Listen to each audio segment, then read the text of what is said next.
নবীজি সাল্লাল্লাহু আলাইহি ওয়াসাল্লাম যেই গাধার পিঠে চড়তেন, নবী পাকের ইন্তেকালের পরে ওই গাধা নিজে নিজে কূপের মধ্যে পড়ে নিজের জীবন দিয়ে দিয়েছে। নবী সাল্লাল্লাহু আলাইহি সাল্লামের ইন্তেকালের পরে যেই উটনি, আল্লাহ নবী সাল্লাল্লাহু আলাইহি সাল্লাম উটনি মানে মহিলা জাতের উট, এই উটনিতে চড়তেন।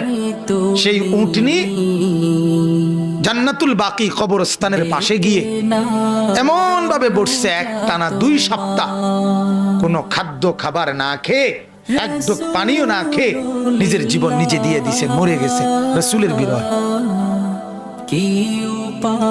হযরতে আব্দুল্লাহ ইবনে যায়েদ ইবনে আব্দে রব্বিহি, নবীজির একজন সাহাবী, সর্বপ্রথম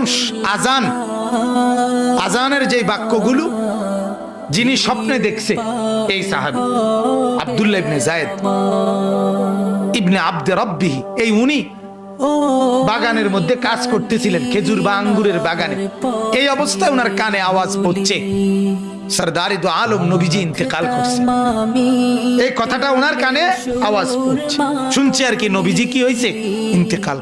সাথে সাথে কিতাবে আছে, উনি হাত তুলে আল্লাহকে বলছে, আল্লাহ এই চোখ দিয়ে যদি এরপরে আর নবীকেই না দেখি তো মাওলা তোমার কাছে ফরিয়াদ, এই চোখ দিয়ে যেন আর পৃথিবীর কিছুই না দেখি, এই কান দিয়ে যদি তোমার বন্ধুর কথা না শুনি, রব্বুল আলামিন যে চোখ আর নবী দেখবে না, এই চোখে আমি আর কিছু দেখতে চাই না। যে কান আল্লাহর নবীর কথা শুনবে না, সেই কান আর কিছুই শুনতে চাই না। আল্লাহর কসম কিতাবে আছে, আমরা নিজে বুখারীর শরহ ব্যাখ্যা গ্রন্থে এটা পড়াইছিও ছাত্রদের।